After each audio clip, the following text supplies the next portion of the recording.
Siap, baik Cur Abang Cur Adik, pendengar setiap Batraton FM, Radio Getanyo. Saat ini saya Radit bareng berada di seputaran pas di pintu utama PCC PD Convention Center. ya Kabupaten PD Iya. ya.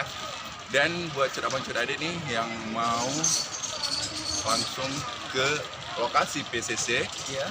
ini pintu utamanya Masuk ya. dan bisa dilihat lalu lalang ya. Namanya pengunjung untuk malam ini orang pertama. Opening Iya opening udah tadi dari